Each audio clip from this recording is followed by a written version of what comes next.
Hi, my name is Olivia Munn. Is that how you pronounce it? Yeah, Munn. And I feel so excited and amazed about being Conan O'Brien's friend. That's so sweet. Yeah.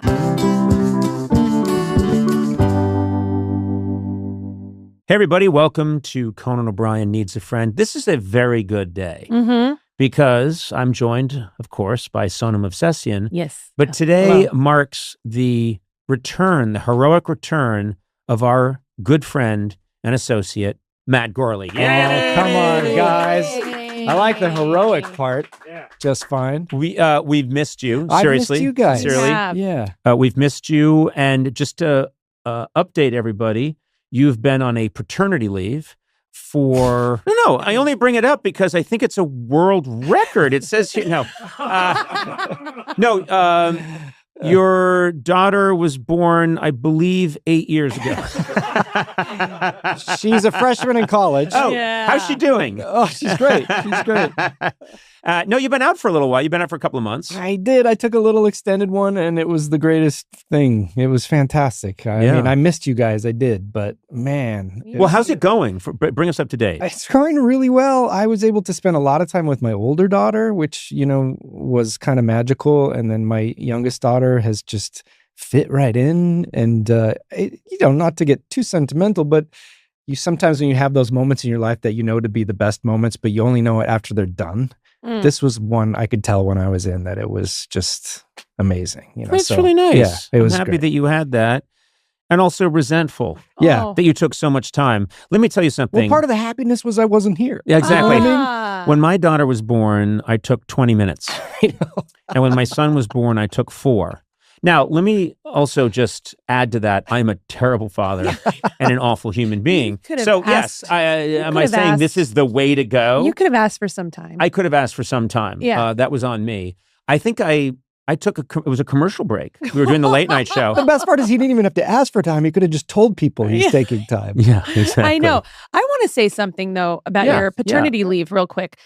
It feels like you kept releasing other podcast episodes. Yes, it feels like you took a break only from us. Yes, and you were still doing all your other podcasts. I recorded those all before the baby was born. Not true. True story. You can hear 2 kids crying in the background, unless one of them's your wife having a nervous breakdown. And you often referred to the day's news as you were... I held up a newspaper during each recording. Yeah, as you were hosting Mall Walkin'.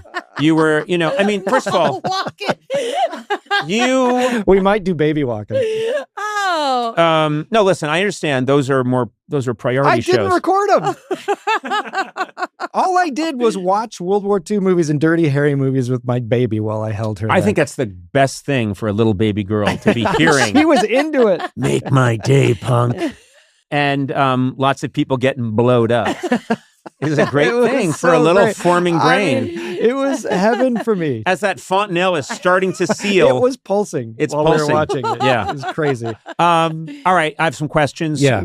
How is your youngest daughter's name is You're talking about Konina? Nell the Smell? Oh, I thought you were going to go. So Nell. Nell, yeah. How is Nell different?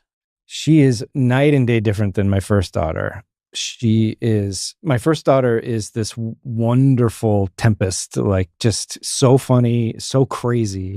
Nell just came out, smile. Every time you see her, just a big smile. She just sits there. She's a wonderful little lump on the log. So we got one of each, which kind of magnifies their differences in such a wonderful way. I don't know. I just feel great. I feel lucky. Yeah. Oh. Yeah. First of all, you came in, you seem very happy. You've got that kind of, doesn't he not have a glow? You do have a glow. Well, I birthed the children. Oh, so did you now? It's the postpartum glow. Yeah. Okay. That sounds fun. Yeah. That's why he had such a long paternity leave. Yes. He sorry, Matt, you can edit this out if you don't want to. But he did say when we were sitting around earlier, he did say that, I forget how he phrased it. This time around, he gained a little more weight than the first time. And we were like, for your pregnancies? Or I was trying to explain, and now you're going to make me. No, I'm not going to make fun of you. I want to hear about how glad- your body changed. Can I just want to say hear something? about No, this. I'm glad Adam brought this in because you're a big fat fuck now.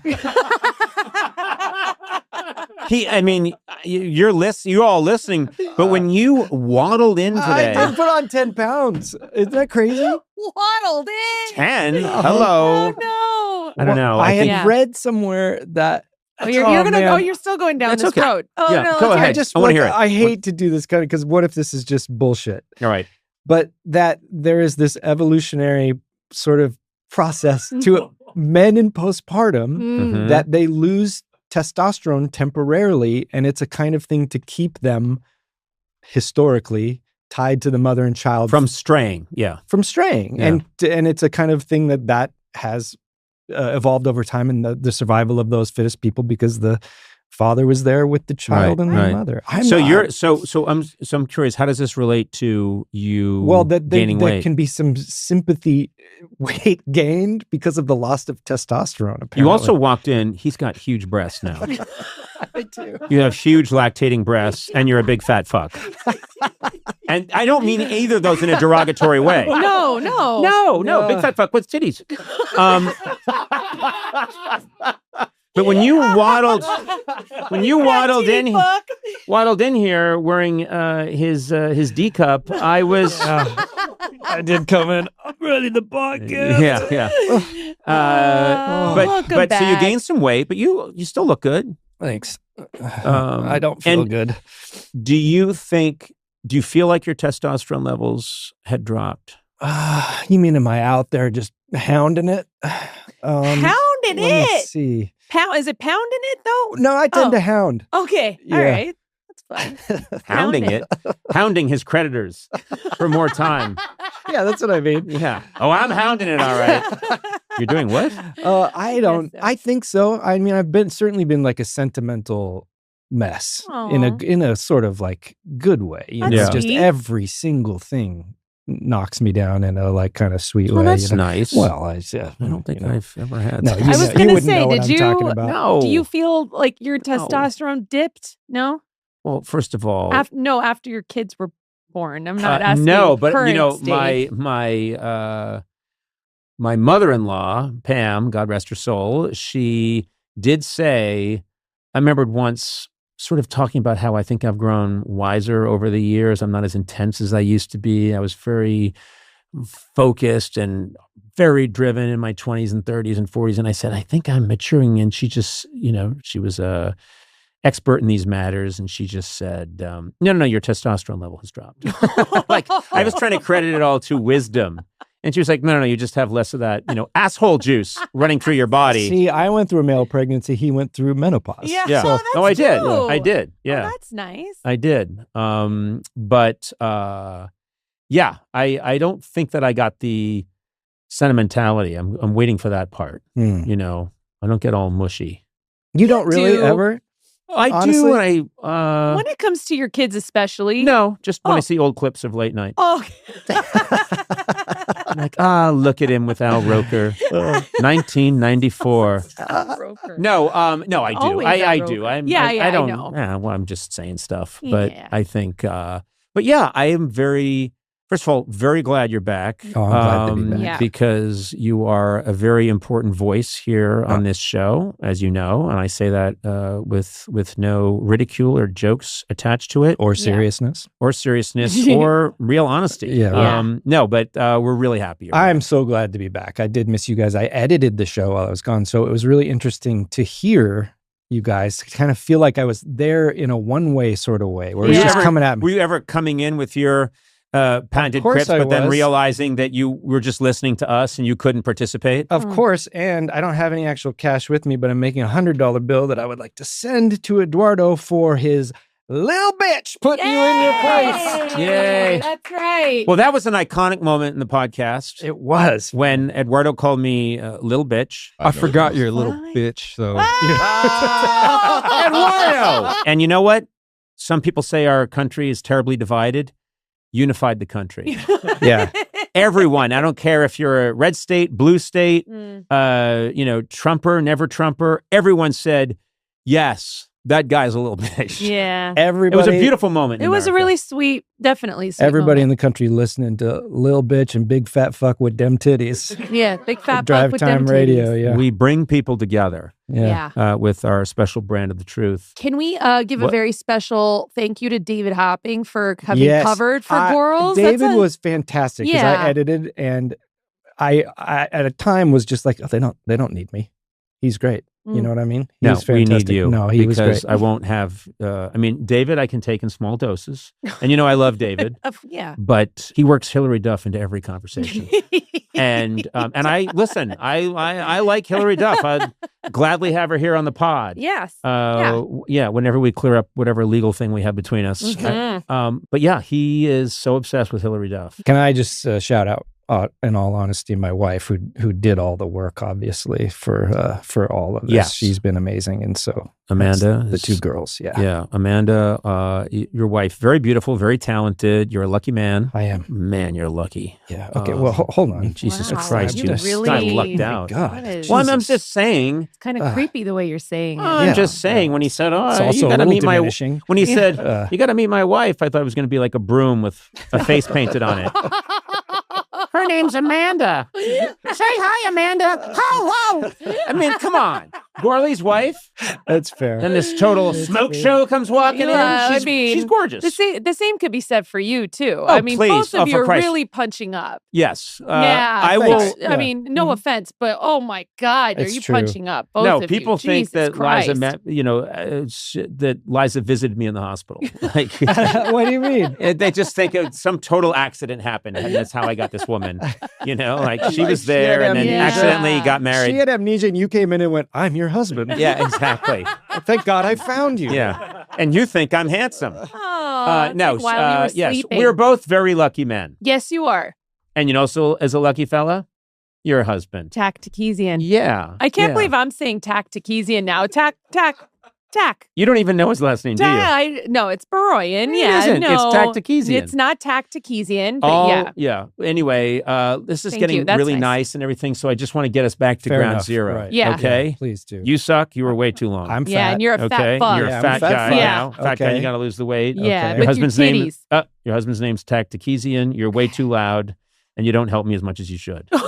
I think Where we're did all. that come from? Why? And I think Come we're on. all. And you're No, still well, a we What little didn't about cover bitch. you? You're Yeah, still we a didn't. little Yeah. No. 1, 2, 3, little bitch. Oh, I can't. No, I can't. I honestly, Why I does can't it feel do it. so right? I can't do it. You can't do it? I honestly could not Why do not? it. I don't know. You've called me everything. You actually called me a little bitch before. I'm sure I have. I've called you a dick, an asshole, but I can't. I don't Is know it why because you're little afraid bitch like hurts. job security?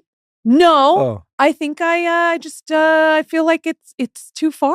You think Eduardo went too far? No, I don't think he went too far. I think I would go too far, and I think it's because I was your assistant for so long. Really? And I wouldn't want to. I've never seen Isn't this that side of you. weird? I Yeah. know. I don't Wait know. a minute. You have some tiny bit of professional fear of me. I kind of do. that's Wow. I do. I mean, when he said This is it, not everybody how else we was should be laughing, ending and this. I was like, "Oh my God, Eduardo!" Eduardo was scared. He went home. Yeah. He was really terrified that it was over. Yeah, I I've feel been good there. about it. And then now. you remembered. and then you remembered who I, I got am. over it. Yeah. Also, you probably went home thinking it could be over for me, but if it is, totally worth it. Yeah, what a way to go. Anyone in the country would have hired you. Well, super happy to have you back. Yep. And we've reunited. As you know, probably isn't there a movie where there's different stones and they got to put them in the glove? And Yeah, then the Shankar stones of Indiana Jones and the Temple of Doom? sure. Oh, are you We're talking about Thanos I and don't the know. Avengers? I just knew Oh. that. No, we're talking about Indiana Jones I know that and the Temple of Doom. Yeah, I don't know. There's a lot of stones that need to come together. Also, next week I'm back on paternity leave.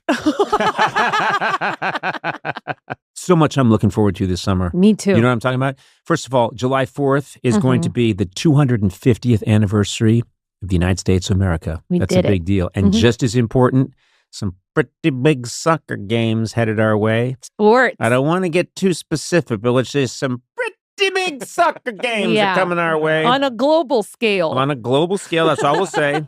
So much to celebrate this summer, so you got to keep it classic with Miller Lite. Mhm. Miller Lite has been a true American Pilsner and the original light beer since 1975. Were you even alive then, Simona? No, I was not. Yeah, I think that's good because you couldn't handle the beginning of the Miller Lite era. No. It's too iconic. Yeah. Here's my summer, okay? Hang with my buddies. Yeah. Hey, this is a really good iconic soccer game that's happening that unifies all the different nations of the world. Mm-hmm. What is it? I don't have time to tell you, but let's have some Miller Lite.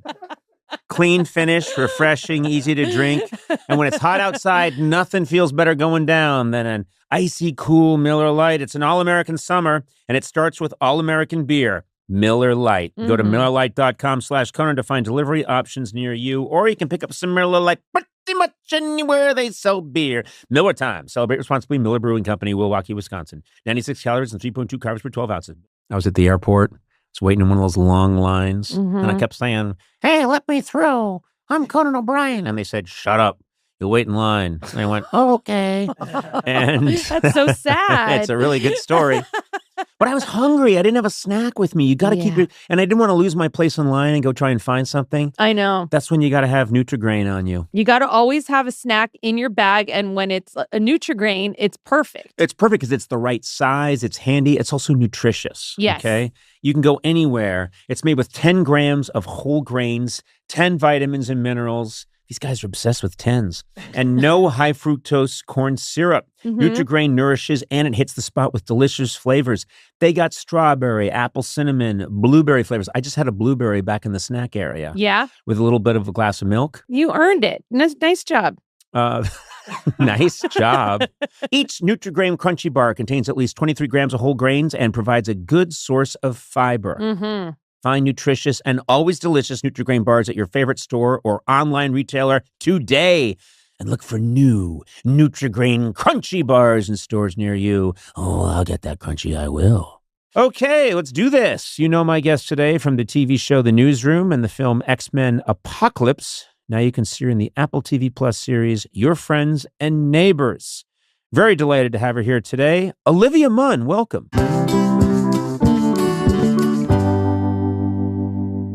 John and I have talked about this before. Like growing up, like it's like to even think that you'd become Conan O'Brien's friend, let alone like, you know, like sitting here talking with you is like such a, it's a really hard thing to go back and be like, hey, like one day you're gonna be friends with Conan O'Brien. It's very surreal. Well, that's a very nice thing to say. But spend a little time with him. You know. Yeah, you'll see very quickly. I think in 10 minutes you'll want out. You'll want out very badly. But you know, I'm so happy you're here. And we were chatting just before we came in here to do the pod. I call it pod because there's not time to say podcast. Okay. You saved a lot of time with doing that. I did. And we should stop now. But we were chatting and you were just talking about how, which I can relate to, and I think you can relate to, Matt, but you're tired. You're tired because you've been taking care of your kids and you just said, I am so tired. And I said, trust me, this podcast today is going to be your time out. Yeah. But you're going through the same thing. Yeah, newborn. I got a what? I mean, she's great. She's one. What do I do? Do I talk? That's right. This is your first. I'm still this is his waking first day back since a maternity leave. The children are now in their 30s. He's been gone for a really long time. Yeah. But and I think too long. But we'll figure that out later. HR tells me I'm not allowed to bring it up. But you're tired. You were exhausted. I am I'm really tired. I was like. As I was coming in, John was like, have fun on Conan. I was like, I'm so tired. But I'm so excited to be here because I was saying they're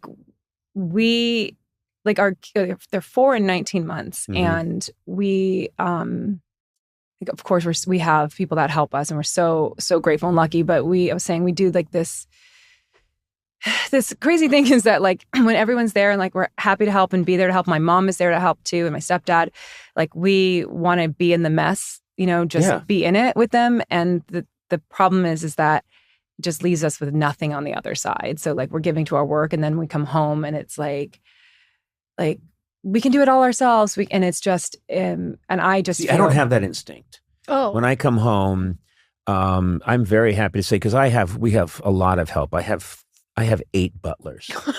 That's just me. And I have people that carry me. Oh. Yeah, from the toilet to my other toilet. And I go to the bathroom a lot. Yeah. Oh, I'm constantly. Like it's from one to the other? Yes. There's no stopping. Well, you don't stop anywhere else. And there's a toilet on the little chariot they carry. Yeah. I'm constantly. But by the way, if that's what's happening, I think you need it. Yeah. No. Trust me. I don't think this is like vanity at all. I think there's something going on. That's a really good point. And thank you for taking my side on this. Because, you know, my wife is always like, "Is this really necessary?" And I'm like, "You have no idea how necessary this is." But I think that's your problem, is saying we want to be part of the, you can meet the children later in life. You know what I mean? You can meet them later. You're saying her problem is that she wants to be involved with her kids. Yeah, what's that all about? In her kids. I don't get it. Oh, okay. Okay. People like Winston Churchill, he was raised by people on the estate, and then he was like brought to meet his parents at a certain age. I'm serious. They're like, come, it's time to go meet your father. Hello, pater. It was a weird thing. Your and children call you by your first name, don't they? Hello, Conan. Yeah. It's Mr. creepy. Conan. Like Mr. Conan. Mr. Exactly. Conan. Yeah. But it's casual, but still like formal. Super casual. Yeah, I just think like every little moment, just like I think that John and I connect so much to our own childhoods. Like we have such distinct memories of what our childhoods were like, and we see our children in ourselves so much. So I think it's like every time we are like, the funny thing is like Malcolm will do something and then John and I will both have a different reaction based on like what our childhood is. And so that sometimes we're very different. He's Irish Catholic, white collar family. And then I grew up in a military family with like my your mom, a Vietnamese refugee, yes, right? Yeah. Who came here in 1975. The day the war ended. Oh my God. It was out on the last boats out. And so you have a completely different frame of reference than John Mulaney, Irish Catholic. Yeah. So like the other day, gosh, I can't remember exactly what it was, but John said something about like Malcolm's like, why can't we do this thing? And John was like, oh well, because it's closed now, everything's closed. And then I was like, at the same time I was going, well, because we've decided that we're not going to do that and we both looked at each other going like, which way do we go? Like, what do we do? You didn't have your stories straight. We did not, and we do that a lot. And then one of us will kind of start to talk slower, and that's the cue to be like, we followed that person, whoever. So I'll be like, no, it was, it's closed, so we're not going to go today, but we're going to go tomorrow. And then we're like, oh, good. Okay. So your kids now think you're just liars. No, but that's what we're trying. That's all parenting is. Yeah. We're trying to get. She has twins as well. Yeah. I think the three of us have kids that are around the same age. Yeah, my boys, 4-year-old. My boys turned 5 in July. Yours is in October. Yeah. And I think Malcolm's he's 4. Yeah. Yeah, just turned 4 at the end of November. Okay. I used to tell our kids that Obama canceled it. I'm serious. I used to do that. I used to tell them, Obama canceled it. That's why we can't do it. And very quickly they figured out. And one time I said, oh, is that? They said, what? And I said, yeah, it was on CNN. And I think it was my daughter said, what is that? The Conan Nonsense Network? Oh my God. And I was like, okay, well, this doesn't work anymore. They're Republicans now. It was a Biden term. She was 2 when she said that, yeah. I just said that to John just yesterday. I was talking about something that my mom had said to me that was so like flippant and innocuous. She wasn't even thinking. I know at that time she didn't think it was anything. But what she said, I knew was a lie. Because it was just like when I was a 5-year-old, she was like, oh, whatever it was just like a little lie. Mm-hmm. And I know in that moment, the course changed from being like, I believe everything my mother says, to being like, oh, you're not going to be telling the truth about things. Right. And then I look at myself as an adult, I'll be like, Mom, my mom knows everything. She's so annoying. She knows everything. She's always right. And yet I'll still be like, no, because that's my default is to be like, no, because I remember when it all changed for me. You lied one time and I can never trust you again. Well, when I think as a kid, like, I said to John, we never know when we're creating a core memory. So like there's things that my mom said and did that she will never, ever be like, I remember that. Because there was one time when it's like in the 80s, right? So my mom would had us, my sister and I, my stepsister, same age as me, came home from school, puts us to nap. And then I hear the door close and I look outside. I go into the living room and she's in the van pulling out of the driveway. Nobody else was going to be home. We were so you're alone at 4 years old. But this is the 80s when you could leave your kid at home, you go run and come back. And I ran out crying and screaming. Well, I thought she was leaving us and she's annoyed. Now she's got to go back. She's like, oh, okay, get back in the house. And I was just being like, and then I was so confused. Like, now she's annoyed with me. And did I do something wrong? But she was leaving me. And it was just, and that became such a core memory for me. That's bold even for the 80s. Yeah. That's pretty good. Not for the 70s, but for the 80s. Yeah. Well, we used to also in the pickup trucks, like, sit in the back of the flatbed, but on the hump where the wheel is, we could sit in there, like just a free ride through the highways. Like Sure. no one got in trouble then. It was a different time. Yeah. Yeah. I'm amazed at the things that we did when I was growing up in the 70s. I just, sometimes I wouldn't see my parents for months at a time. Yeah. I was left with just a map and a gold coin. I know. You go on a full walkabout for 3 days in your hometown and just come back tan and dirty. In the outback. Yeah. Well, this is interesting because I can relate, obviously, to John and I have similar, kind of lineage, and we're both comedy obsessives. Is he always trying to turn something into a comedic riff? Is that something he does at home, or not so much? Is he turning stuff into material that happens around the house, and can you see him doing that? No, I can't see him doing it, but it must be happening because I'll be watching. I haven't seen his stand up until recently. We were in London. I watched it, and I was like, "You've been clocking all of this."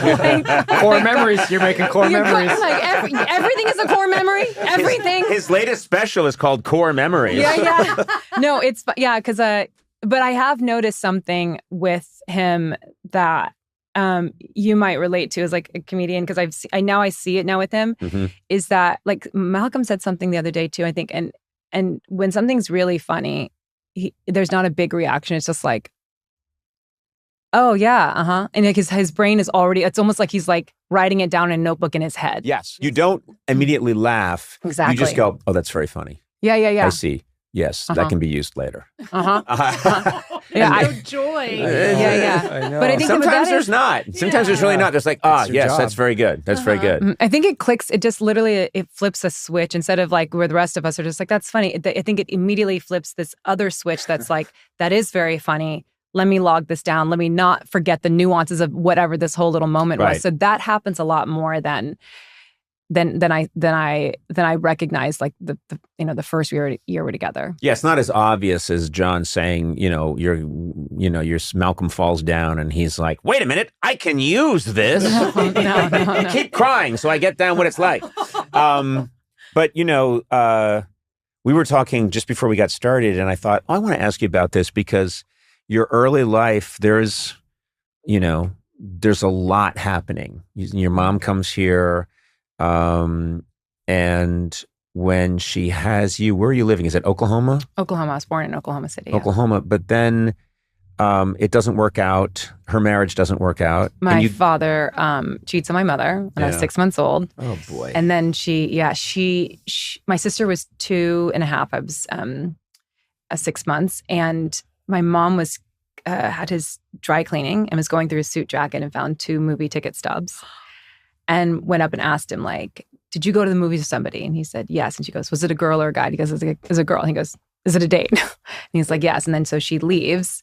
And then and she goes to Japan? No, she leaves. So my mom and my grandmother and her 9 children escaped Vietnam in the fall of Saigon and in 75. And then they came out to Oklahoma because there was a Christian university president that was like, I'll sponsor all 10 of you to come to Oklahoma.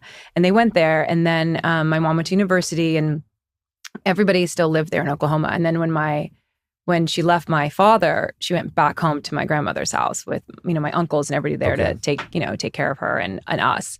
And my mom would tell stories about my dad coming to get us for visitation, and my uncles would be so mad and they'd pick up huge rocks and just throw them at him and like throw them at his car. And like, it was just, the Saigon came out in them. What a ancient way of showing displeasure.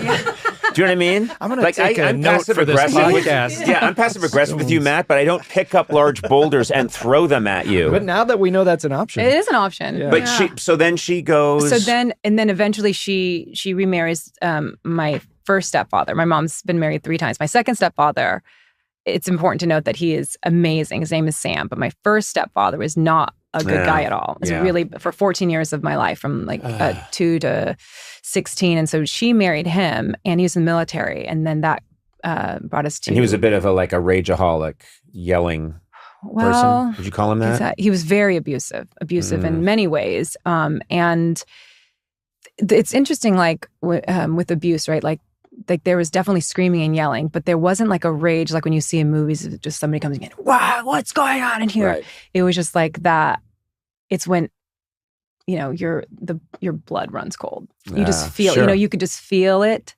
It's like when your kids are like dogs, right? Where you can feel things before anything is said. You could like, it's raining outside. And I would learn like later in life, like, okay, rain, that's actually bad because he might be late for work or somebody might did that. And then he's going to come home and be really in a bad mood. So you just kind of like clocking all these things. He wore, always at home, he would wear like flip-flops. And so like the sound of like flip-flops on the linoleum, because, you know, in a military housing, you have like the same kind of concrete floors, the linoleum on top of it. And just like those kind of things that you just kind of perk up and go like, okay, someone's coming or danger's coming. Just before we came in here, you were talking about how you seem like someone who obviously went through a great deal and then at some point had the strength and tenacity to say, I'm getting out of here. Because you talked about getting in your car and driving. This is, you know, when you were much older, but you decided I'm going to go to Los Angeles. Mm-hmm. You got in a car and you just started driving.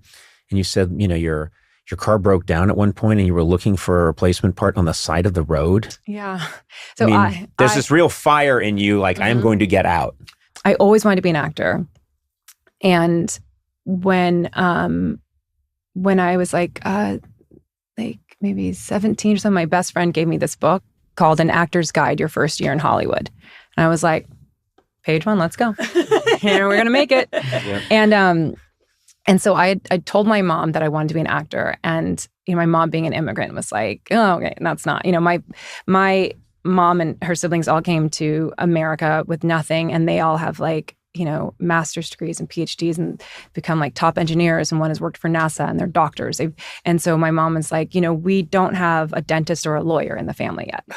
And I was I was like, okay, yeah. And also you can understand where they're coming from. Yeah. That if they're coming from that reality and then you just one generation removed is saying, I'm going to try improv and I'm going to throw, and I'm going to play, you know, some theater games, I could understand why they'd be freaked out.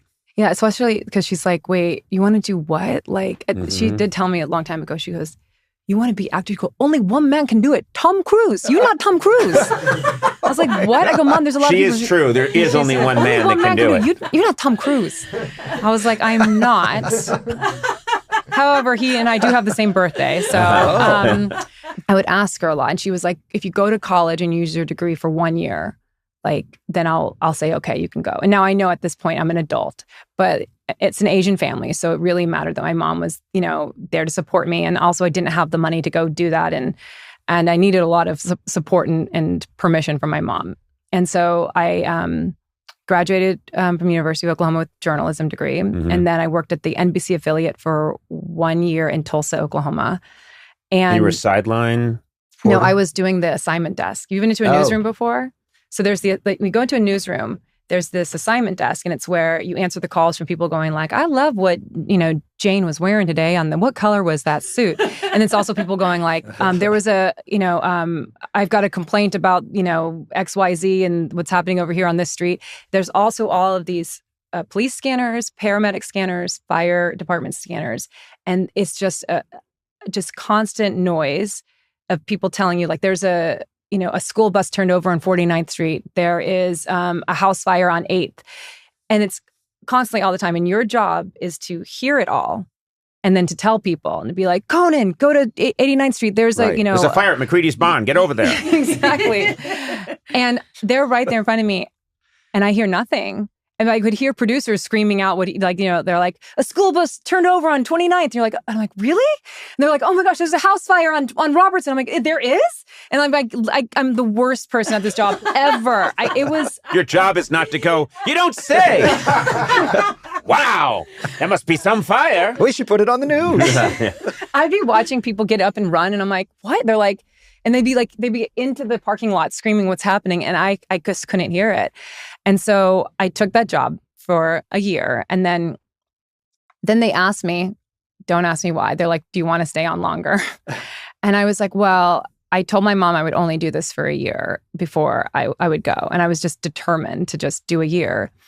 And then I started thinking like, oh man, maybe I maybe I will. I don't know. I talked to my mom about it. And she goes, you know what, why don't you just wait another year? Just like one more year.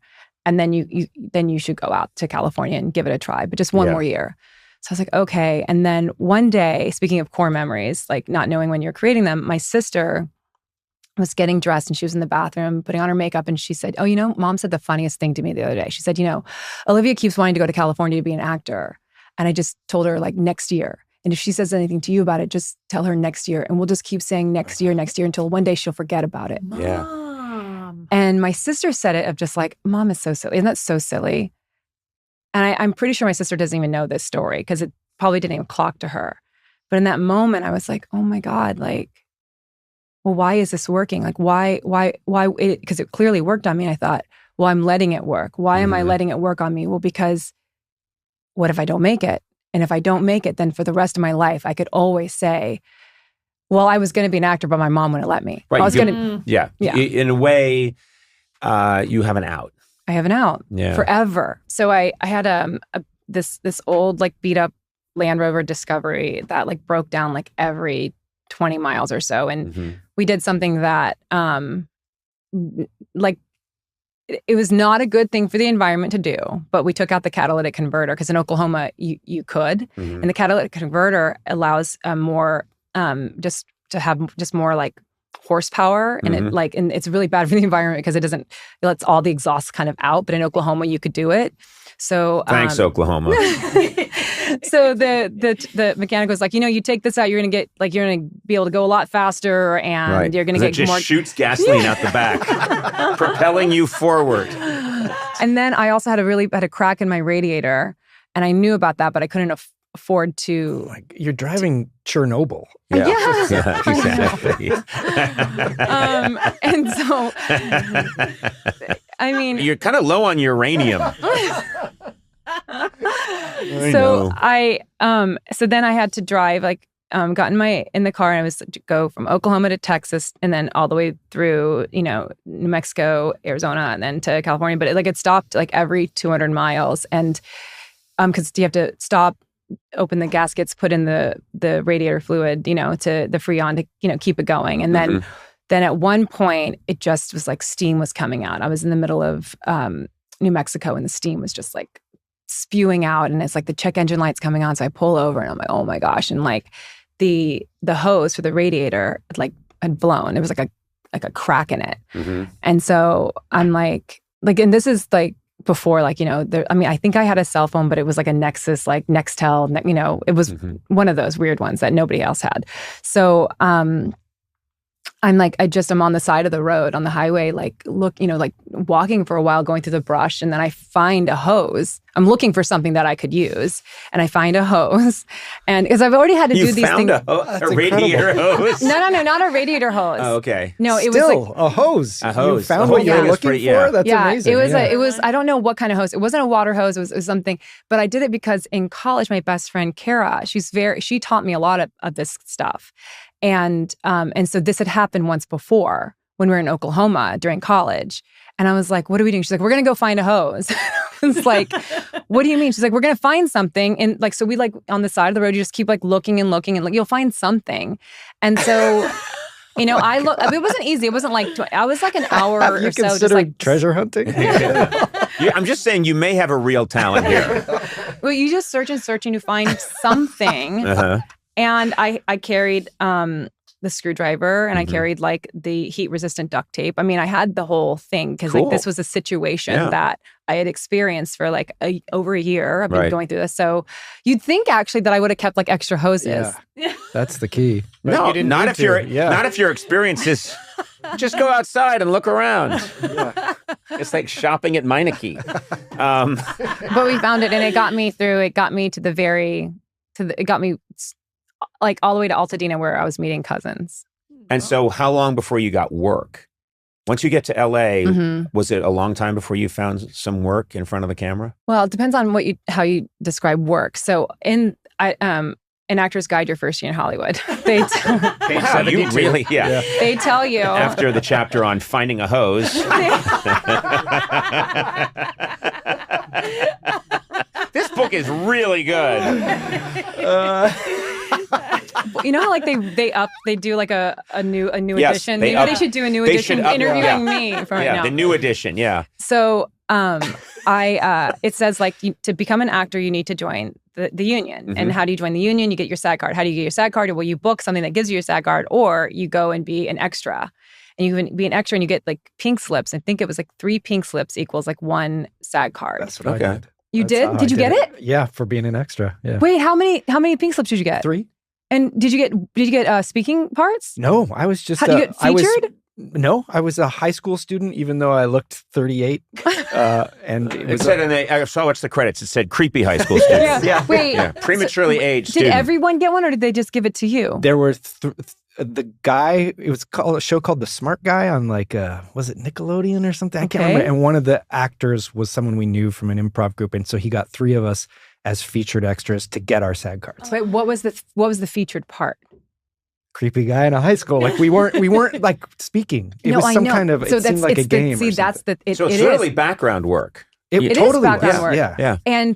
But I thought you just go, and then you're like every background person gets like I didn't know there was like a special thing. Like you have to be like you have to have a featured, whatever that means. Okay. But so in the book it says like go to central casting.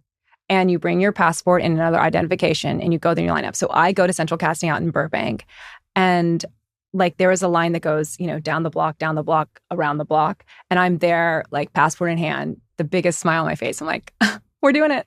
Yeah. We're gonna do it. We're here. Look at us. I'm the new Tom Cruise. Yeah. Just like the book says. Yeah. You guys have the book too? Yeah. And I was like literally the only person smiling the entire time. I was like, this is it. And I get to the front, and the first one I did was Gilmore Girls. And I couldn't believe it. I was like, I got cast on Gilmore Girls. And I get to Warner Brothers, which is already like iconic, right? Yeah, of course. And then it's like 4 a.m. and they tell you to bring your own clothes. Yeah. Multiple choices. Mm-hmm. Yeah. I brought like a check-in size of like winter clothes. And then they just like, I gave them my name, and they're like, yep, keep going. And so I get there, and I see all these people there, and no one else is smiling. It's 4 a.m. And I'm just like, guys, we're doing it. Here we are. We made it. And then this one guy brought me over, and he's like, come here. He's like, is this your first time doing this? And I'm like, yes, it is. He's like, okay. He's like, what color did you bring? I was like, what do you mean, what color? And he was like, what color did you bring? I said, I just have like winter coats and stuff. He goes, hold on. He hands me his red scarf. And he's like, you need this so that they can see you in the background. He's like, he puts on a red hat, and he goes, and you want to make like big gestures. He's like, like you can say hi to a friend that's way over there. And like, so he had all these like tips and tricks, and taught me about like bringing Tupperware so that I can like take food home, and like how we want to get into meal penalties. And it was like this whole thing I learned. The Yoda of background acting on your first day. Yeah. Some of the advice, I'm not sure. I have a hard time watching Gilmore Girls because there's a guy in the background who's always flailing like he's on fire. Wearing he's dressed a he's dressed like Where's Waldo? Like, I can't understand Rory. But I only did one other background job. The very first thing I booked was this. Was It's Always Sunny in Philadelphia. Oh, there you go. Sona's my jam. Yeah. Oh, wait a second. Uh-oh. So I booked this. It was an episode where they were like, there's people protesting an abortion rally. Do you remember this episode? Yes, I do. And there's this one. It's like it's more than it was a small role. It was like like a co-star role. Mm-hmm. But it had a big impact. It was like really funny lines. It was great. And I went in, and Wendy O'Brien did casting for it, and it was my first thing, and I was so excited. I couldn't believe it. This is so exciting. And then Monday morning rolls around, and I'm waiting.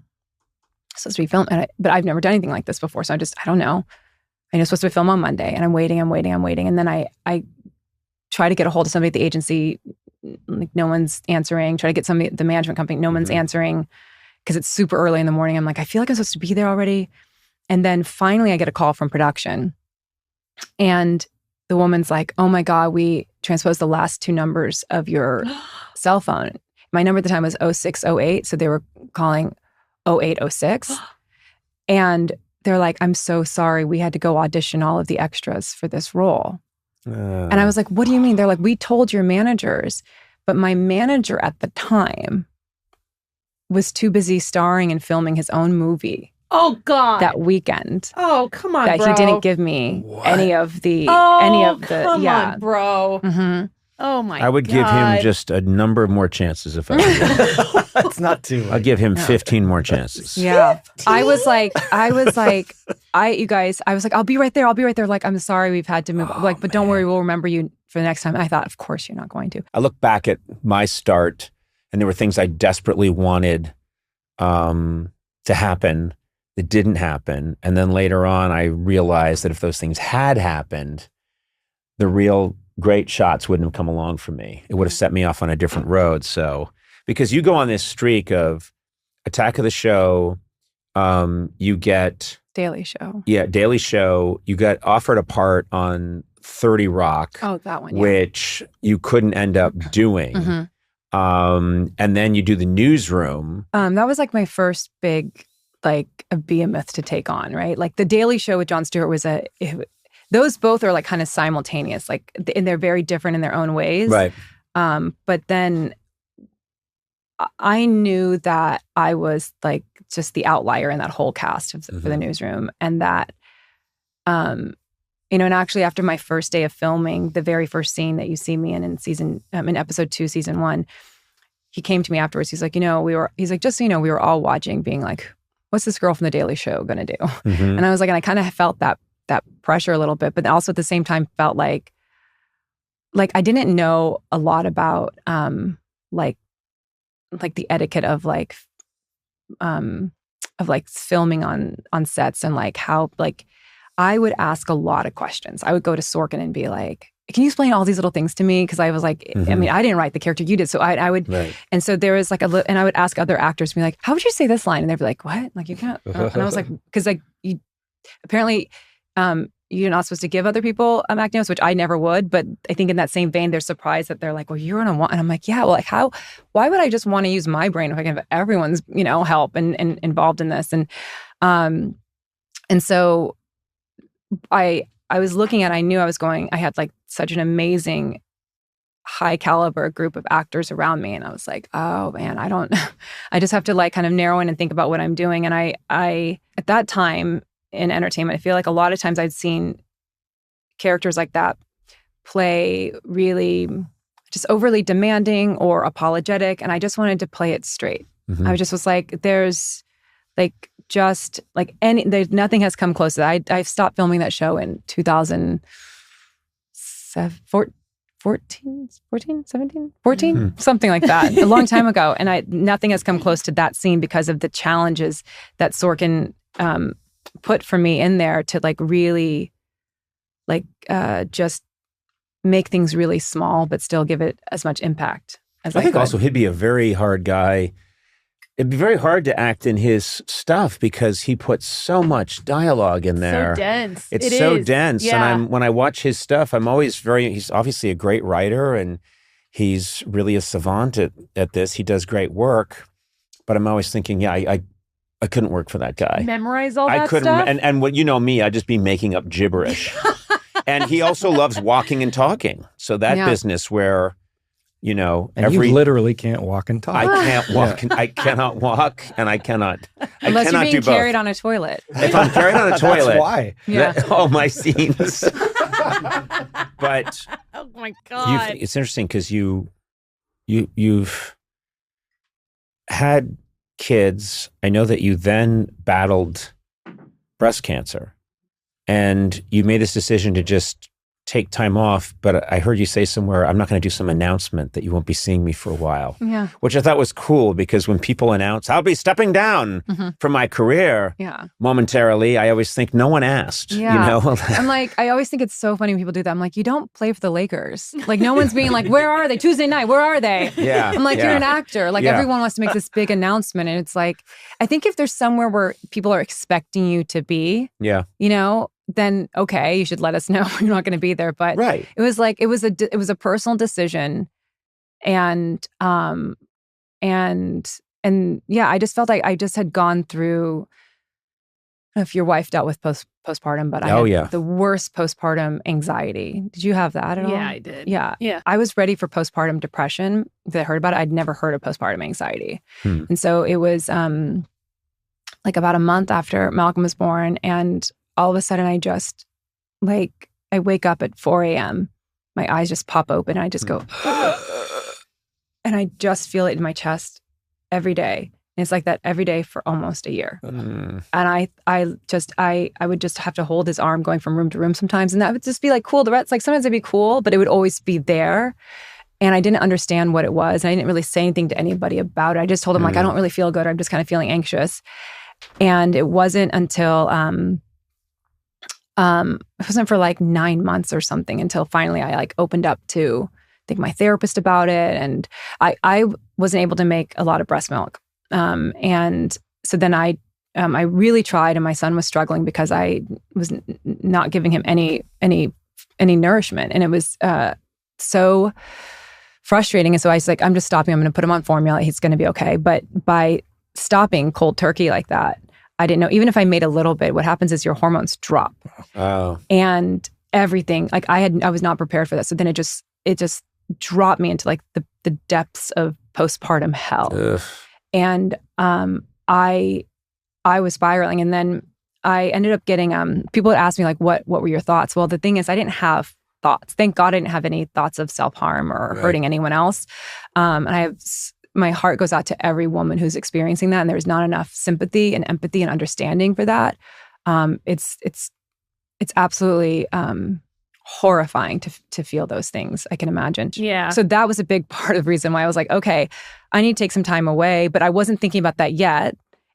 Right when I was getting out of that postpartum haze, I was like, I'm feeling good. Then I get diagnosed with breast cancer. Yeah. And then it was a very aggressive, fast-moving cancer that was like all over both breasts. So I went through many surgeries, 5 surgeries. And then in that process, I was like, I think I need to step away from being in the public eye. Wow. And it's also just important to point out you had no symptoms. Mm-hmm. And so you took this lifetime risk assessment test, which told you had a very high number, and that saved your life. I mean, that's huge. Yeah. I had a clear mammogram and a clear ultrasound, and I did clear genetic testing as well, or genetic testing. It came back clear. A lot of people ask about BRCA, and BRCA is a very well-known breast cancer gene, but there are many breast cancer genes. Mm-hmm. And I tested negative for all cancer genes. God. Yeah. So there's this thing, I know, the lifetime risk assessment test. And it's a free online test. It takes minutes to take. It's been around for a very long time, but a lot of people don't know about it. Anything above 20% is considered high risk. And it's a score that will tell you how likely you are to get breast cancer in your lifetime. And mine was 37.3%. Yeah, man. Okay. So I went to go get the MRI, and the doctor called me that day, and he's like, I think I see something on your right breast. You should go get an ultrasound. So okay, I go get the ultrasound, and then the doctor's taking some time, and it's never really good when they're quiet, right? So I'm like, is everything okay? And she's like, well, I see the one from the MRI, but now I'm finding 2 more. Oh, fuck. I'm like, okay. And then she explains it to me. So with women, our breasts are like circles, and then they put a cross through it. And then there's quadrants. And so multifocal means there's more than one in one quadrant. Multi-quadrant is that there's 2 different quadrants. It's not that abnormal to have multifocal in one quadrant, but it's abnormal to have it in 2 quadrants, multiple quadrants. So they're like, okay, you should go get a biopsy. So I go get a biopsy, and they're like, yeah, it's a very aggressive, fast-moving cancer, and it's not normal to have multifocal, multi-quadrant at your age.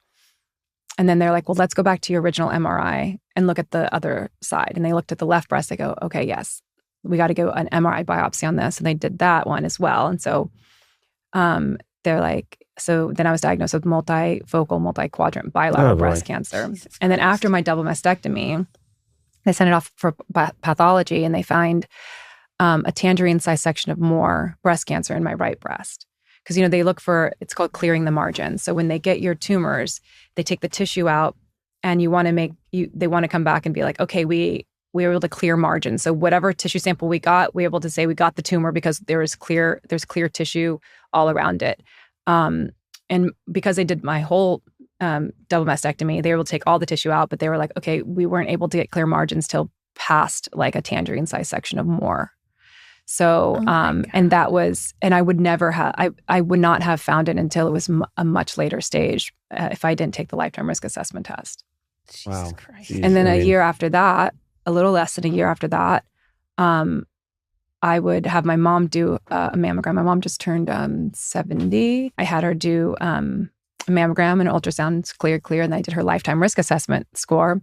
And she scored in the high risk. And so then we had her do an MRI, and she was diagnosed with HER2 breast cancer. It's a type of breast cancer that can double in size every 6 weeks. What? So when we found it, a few weeks later, she has her double mastectomy, and it had already become multifocal.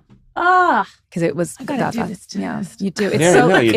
a really. You do. I'm actually working with Senator Mark Kelly on legislation that will help make it a lot easier for women to have this done, just because the onus shouldn't be on us to always know about these things. And I will, this is one of the biggest missions in my life, besides being, a mother and a wife and a daughter. I want to help as many women as I can with this. It's so simple, but it shouldn't be on us to know about it. When we go into our doctors, they take our blood pressure. They ask about like our cholesterol, and they should also say, what's your lifetime risk assessment score? And so I'm working with Senator Kelly on figuring out a way to get every doctor in our country to make that part of their standard of care. Yeah. All right. Lifetime risk assessment test. That is huge. I'm writing it. Yeah. I better write it down for you. There's a specific one, the Tyrocusic one. I have it in my link in bio in my Instagram. Okay. Because there's one called the Gale something other. It's the Tyrocusic one. They're all a little bit different for some reason, but we can put it in the show notes. Yeah, put it in the show notes. Well, now you're working on your Friends and Neighbors with Mr. John Hamm, and I bet it's nice to be, it must be nice to be back in it, I would think. Kind of therapeutic to be working and, and making that great show. I really do love that show. Thanks. I'm so happy you like it. And we got to do this again sometime. Yeah. Oh my gosh, it just settled in. What else are we going to talk about? Well, finding hoses. I hope my friend Kara, I'm going to make her listen to this. Yeah. She was the one who taught me that. She's an architect. Do you know California Chicken Cafe out here? Of course. She's like the VP of branding there, and she's the one who redesigned all of the California chicken cafes out here. They're like all I've noticed they've got a new look. Yeah, they do. They have new font and everything. There's one on that Melrose. Makes me like the chicken more. It's all about presentation. Sometimes there's a really good chicken with bad font, and I'm like, I'm not eating this shit. You're a big font guy. I'm very big on a font. What I learned is they did better during COVID than a lot of places, because everybody's looking for like just a healthy, easy alternative. So much so that they don't do eat-in anymore. Yeah, it's literally just you know a lot about this place. No, I sure do. She knows her fast foods and your food outlets, right? Isn't that fair to say? That's fair to say. It's not really fast. It's not like Carl's Jr. No, Burger King. You're just lifting off a whole other places. Okay, it is. It's like that. It's good, and you don't have to walk in. They have like a window now, and you just go order. And is there one out by us? There's, I don't think so. Oh. If I go to one, it's the one on Melrose. What are we Excuse doing? me, we're talking here. Let us talk. Can I just say the best one of all is Pollo Loco, because for it's a while, El Pollo Loco. Please. Okay. I like La Polla Loca myself. I like to feminize things because women need to be heard and seen. But also, I like a chicken that's gone insane. I like a chicken that's eyes are crossed and it's gone insane, and then the chicken is telling you, eat chicken, but the chicken's gone insane, and it's this crazy thing where you're like, a chicken's gone so insane, he's telling people to eat more of my kind. Game recognizes game. Exactly. Or game recognizes foul. All right. Well, my best to Kooky John. You know, I mean, he loves you. Well, I love him. Listen, be well. I'm so glad that you're healthy. I'm glad that you have these two beautiful children, and that you have this great family. I'm just very happy for you. Oh, thank you so much. I mean, it really means a lot. I mean, just so happy to be here with you guys. I mean, we love your show. Everybody loves your show. And they have to. It's the law. But it's been so nice. I don't want to leave now. Well, you can stay. This is a nice place to hang. What happens next? What do you guys do next? Just go out for a tasty freeze. And a little California chicken cat. Yes. CCC Yeah, is what the exactly. kids call it. Yeah, that's what I call it. Do you guys 'cause I'm interview a somebody kid. else after this, or do you have one a day? No, We one a tend to day. record more stuff, but Yeah, I don't know if we're Conan's doing got more. some- We're back next week. Yeah, we're next week. We do segments separately and all that. I think that's it for today. Yeah. You know, Mhm. sometimes we just do local news and weather. Yeah. How many episodes do you do a year? Well, this is interesting. You're going to be the 400th episode. Me? Yes. Yeah, yeah. Which means That you get feels a pair. like 400? someone. You Someone get a did pair not of. plan that right. I feel like it should have been. No, it doesn't. Somebody. No, please. It's like, but you get a pair of socks. That's exciting. Olivia, I want to Wait, thank you. Sorry, hold on. Yeah, you need, yeah. Adjust your clothing, and here we go. Olivia, thank you very Hi. much for Okay, being. sorry, Oh, sorry. hi. Start again. Olivia, Yes. I just want to tell you that it was lovely having you here on Conan O'Brien Needs a Friend. I do consider you a friend, and I wish you all the best in your future endeavors. Oh. And now I say both to you and to people all around America and in the heartland listening, thank you and good night. Your life doesn't stay in one place, and neither do you. Whether you're commuting to work, visiting family on the weekends, or road tripping all summer long, you need a vehicle that keeps up. With a Hyundai Hybrid, you get a car that fits your life with the best of both worlds. A car that matches your daily rhythm and has the fuel efficiency you want. The versatile Santa Fe Hybrid SUV seats up to 7. The Tucson Hybrid SUV is packed with modern conveniences and has standard H-Track all-wheel drive. The Sonata Hybrid Limited Sedan features exceptional performance and handling, and the sporty Elantra Hybrid Limited Sedan features a cutting-edge look and up to an EPA-estimated 52 highway miles per gallon. No matter what your life looks like, there's a Hyundai Hybrid for you. And all of them come with first-class safety features, advanced tech, show-stopping design, and America's best warranty. Hyundai Hybrids, all that and more. America's best warranty claim based on total package of warranty programs. Visit HyundaiUSA.com or call 562-314-4603 for more details. All right, now it is time for a segment we call Review the Reviewers, where we read and respond to real 5-star reviews. Are you reading a bedtime story to a child? I'm trying to be professional. Okay, all right. I'm getting sleepy. Can I have Coco? What do you want me to do? Go to Apple Podcasts and rate us 5 stars, and you might be featured on a future episode. Today's review comes from Kira, who says, segment idea. Hey. We're doing a segment. Conan and team, I'm a huge fan, love listening to your podcast, and it is one of the things that got me through chemo, so thank you for that. Wow, Oh, that's fuck. good for her. You guys should do a segment where you guys discuss new words that kids use these days. Hey, Kira, I'm so glad that you got through chemo and love the suggestion. Yeah. It was the new, what the words that kids are Words using that these kids days? are using these days. Do you know? Sure, there's Riz. I've been Okay. told I've got Riz by no one. No I one. was Yeah, I was gonna gonna say, say, yeah. name one person. No one. I am Riz free. But it's a good word. Yeah. It's good slang. Do you know what the slang is these days? I know cap, no cap. And I know What's cap, no cap? cap is you're telling the truth. No cap is you're telling the truth. Cap is when you are not telling the truth. Okay. That's right. Yeah. But Because it's all I about thought- hiding behind a cap. Someone explained it to me. Oh, so I didn't know that. so use it in a sentence. Hey, dude, you got a cap on right now? Oh, What? Well, That no, I'm is trying to use it in a so sentence. off. I know, but I just told you. If no, hey Conan, no cap. You did great at the Oscars. Oh, thanks a lot. Yeah. Okay. I don't like that.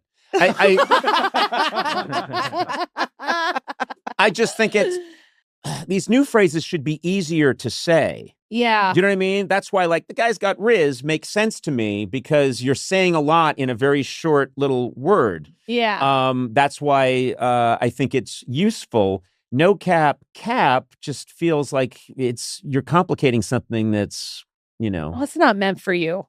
Okay. And then I think there's the one about don't they add maxing now to everything? Yeah, there's all like frame mogging, gesture maxing. Oh, well, that's because of the social media star who looks maxing, which he helped invest. And I thought of a joke the other day. I ran over a controversial social media person with my truck. Yeah, I was charged with clavicular homicide. Now, Okay. look, I'm getting mad respect. I wrote that joke the other day because I saw him being a douche somewhere, and I just was like, okay, that's Sona has her head down like she's going to puke. I don't know what to. Can you? No, I did a bit on the Oscars that was all about me trying to appeal to young people. Yes. But the whole joke was that's impossible if you're doing it on broadcast television. And that was the joke. But someone sent me a clip of Clavicular watching it and saying, dude that's wasting his time trying to be cool on network TV. And I thought, no, that's the joke, Clavicular. But then I realized I'm engaging in an argument with Clavicular. And that's when I thought I should use this time for good and write a joke about Clavicular where he gets hit by a truck. And then I came up with it. Sorry, you're charged with clavicular homicide. Come on, high fives all around. No high fives. You say so much nonsensical words. I feel like you could come up with a slang I'd come up with term. something a lot better than cap, no cap. That's Okay, for sure. let's say, hey, are you serious? Say something that's like, hey, this is serious. I'm Sears, SRZ. Sears. No, that's a department store for people who still remember it. No, it's long gone. Sears is so long gone, we can change it, and it's just SRZ. Okay. Hey, Sears, what are you going to do? Can you say, I'm Sears, like it's 1998? What's that? I don't know. Okay, I think I'm better at this than you are, and I think you're drifting away. What do you think? You're the closest to this age. I was going to say, Adam's probably the expert because his kids are like the perfect age. Yeah. I do hear cap, no cap.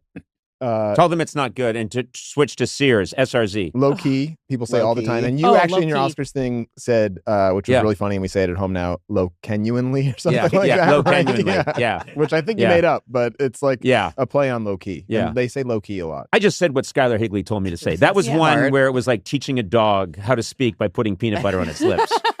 Skylar said, say these words and it will be funny. And I went, okay, Skylar. So Sears. So Sears. So Hey, Sears. I thought that was a good bit. Give us another one. Yeah. No, but what's the...